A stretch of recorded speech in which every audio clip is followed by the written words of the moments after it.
apologize since I have a cold, so my voice isn't its best. So thank you so much for understanding. Good afternoon, everyone. My name is Ellie Longdi, and I come from ArunachalPradesh, a beautiful state in the northeast of India. And I'm currently pursuing my BA in English Honors from Tetsu College, Nagaland.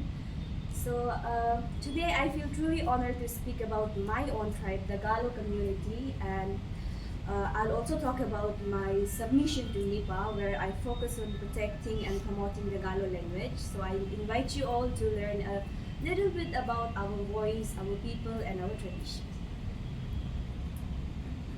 The Galo tribe. So we mainly live in Nepa, West Siang, and Lower Siang district of Arunachal Pradesh. We are also known for the strong community life and rich cultural traditions. So the question arises, who are the Galo? So as a Galo, we believe that we are the direct descendant of the Abotani. Abotani is the legendary forefather of many tribes in our region. We are also one of the major tribes in Arunachal Pradesh with the population of approximately 1.3 to 1.5 lakhs, and we also follow a traditional village council called Kabang. So it is a group of respected elders where they take decisions, they guide the village, solve problems. It is simple but very fair and effective. The language Galo, my language Galo, it belongs to the Tani group of languages in Arunachal Pradesh.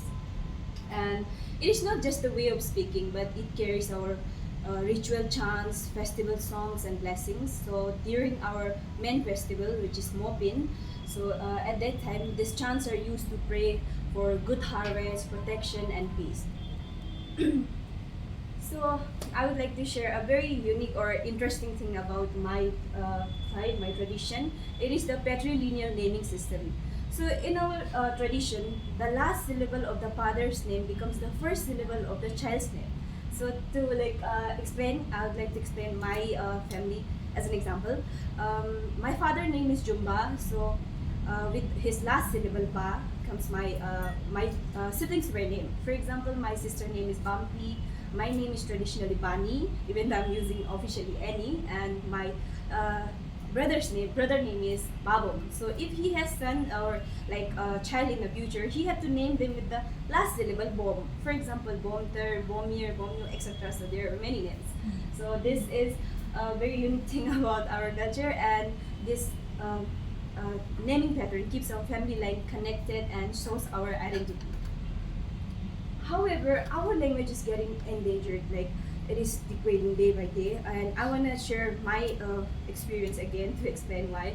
So since childhood, I stayed in a hostel where students from different tribes, they studied together, and since they all spoke different mother tongue, we use Hindi as our common language. And even at our homes, my parents, they often spoke Hindi in front of us. So we are more used to speaking Hindi rather than Galo. So even though I'm Galo, it's quite difficult for me to speak Galo today. And this is happening to many young people in our community. And other challenges include that obviously Galo is not taught in the school, and people moving to the cities, they use Galo very less in their day-to-day life. So all these factors are slowly weaken our language.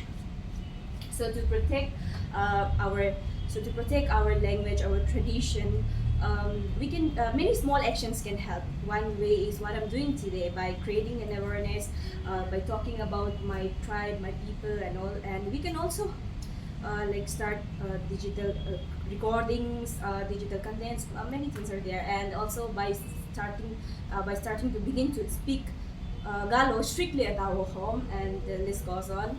So.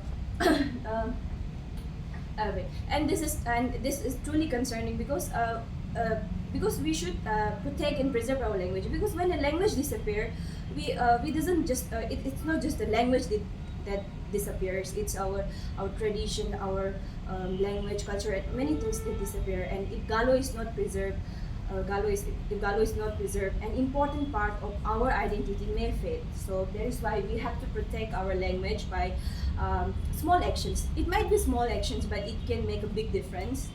So last but not the least, I would also like to talk about my submission to Nepa. where as I mentioned, focused on preserving the Galo language.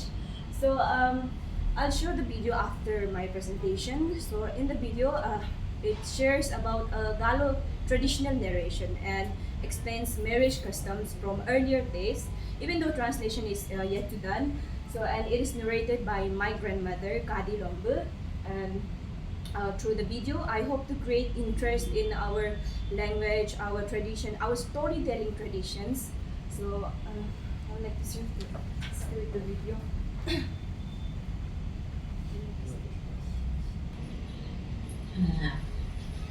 Yo sino unigo inumato, nijirgola, achigola ani kabirgo dugu jito.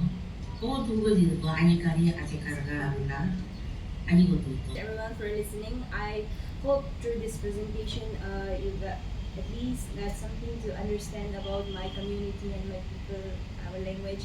Thank you so much.